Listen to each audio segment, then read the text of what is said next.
যে যে প্রশ্নটা মোদী নিজে বলছেন कि আমার গ্যারান্টি মোদী का গ্যারান্টি বিজেপির গ্যারান্টি না মোদী মোদী মোদী কিন্তু আমরা বলবো কি গ্যারান্টি কোথায় গেল 2 কোটি চাকরি বছরের হ্যাঁ এই গ্যারান্টির কি হলো দেশের যুবকরা আজকে প্রশ্ন চাইছে কৃষকের আয় দ্বিগুণ হবে এই মোদীর 10 বছরের রাজত্বে 1 লক্ষ কৃষক আত্মহত্যা করে মরেছে ঋণের দায়ে কৃষকের জমি কৃষকের ফসল পুঁজিপতিদের হাতে তুলে দেওয়ার জন্য 3 কৃষি আইন করেছিল দেশের লক্ষ লক্ষ কৃষক 383 দিন দিল্লির উপকণ্ঠে ওই নরেন্দ্র মোদীর বিরুদ্ধে যুদ্ধ ঘোষণা করে বসেছিল আমরা আইন বাতিল না করে ঘরে যাবে না 56 ইঞ্চি মোদীর সিনা 6 ইঞ্চি বানিয়ে দিয়েছিল শেষ পর্যন্ত মাথা নত করে এই 3 আইন বাধ্য করেছিল বাতিল করতে ইতিহাস জানা আছে আপনাদের আজকেও কৃষকরা লড়াই করছে ওই পাঞ্জাব হরিয়ানার যে আমার ফসলের কোনো দাম নেই পর্যা মাফি নেই ঋণ আমাদের ঋণাক্রান্ত হয়ে আছে কোথায় আয় দ্বিগুণ হলো বছরে 6,000 টাকা এটা কি ভিক্ষা চাই আমরা কৃষকরা ভিক্ষা চায় না কৃষকরা ফসল করতে চায় কৃষকরা ফসল ন্যায্য দামে বেচতে চায় তোমার সরকারের কাছে ভিক্ষা চায় না ফসল বীমা যোজনা নামে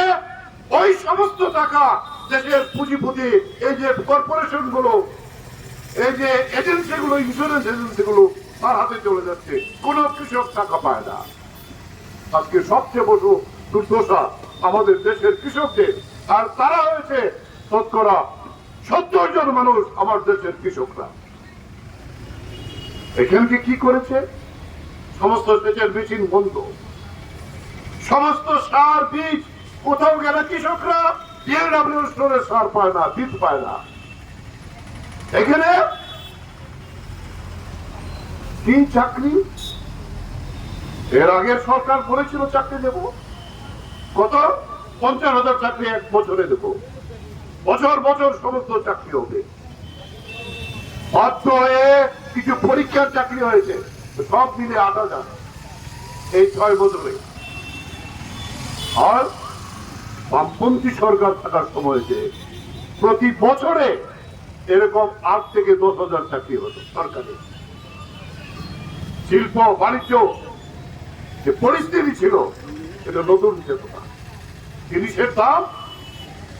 এই 6 বছর আগে কি ছিল জিনিসের দাম আর আজকে কোথায় গেছে কত 1 লিটার সরষের তেল প্রায় 30 ভাগ 40 ভাগ দাম বেড়েছে মানুষের নাবিশ্বাস উঠে গেছে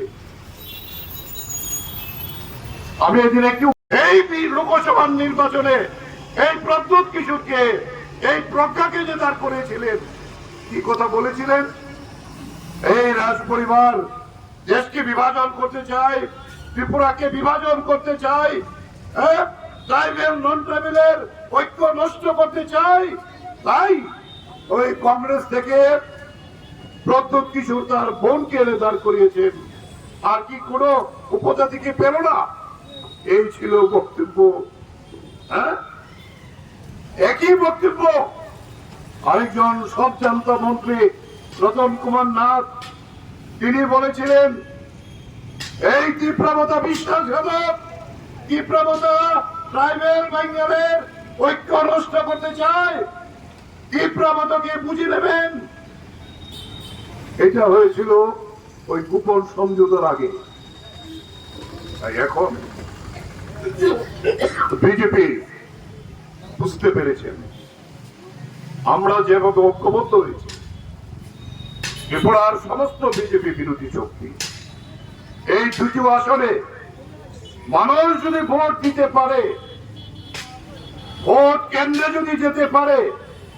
আমরা যদি এজেন্টদের বসাতে পারি তাহলে বিজেপি 2টি আসনের একটি আসনও জিততে পারবে না। তাই আমাদের এই জয়কে রোখার জন্য সেই অনৈতিক চুক্তি হয়েছে। চুক্তি কি কেউ বলে না। উপদেশদের মধ্যে বলা হচ্ছে মাংখা মাংখা পেয়েছি পেয়েছি, কি পেল? কোথায় গেল ভোটার ত্রিপ্রাণের? কোথায় গেল ত্রিপ্রসার অধিকার? কোথায় গেল ঘেটার ত্রিপ্রাণের? আসল কিছু না। ত্রিপুরায় 19 দফা আমাদের উপজাতি সম্প্রদায় আছে। বিজেপি তার মধ্যে একজন লোককে খুঁজে পেল না প্রার্থী করার জন্য। এর আগের যিনি প্রার্থী ছিলেন, যে কোনো ভাবে জিতেছিলেন, তার তো নামই শোনা যায় না। এখন কোথাও নির্বাচনের লড়াই তো আসে না। রেবতী মোহন ত্রিপুরা মন্ডাছড়া বাড়ি ছিল, শিক্ষক, একজন পেল না।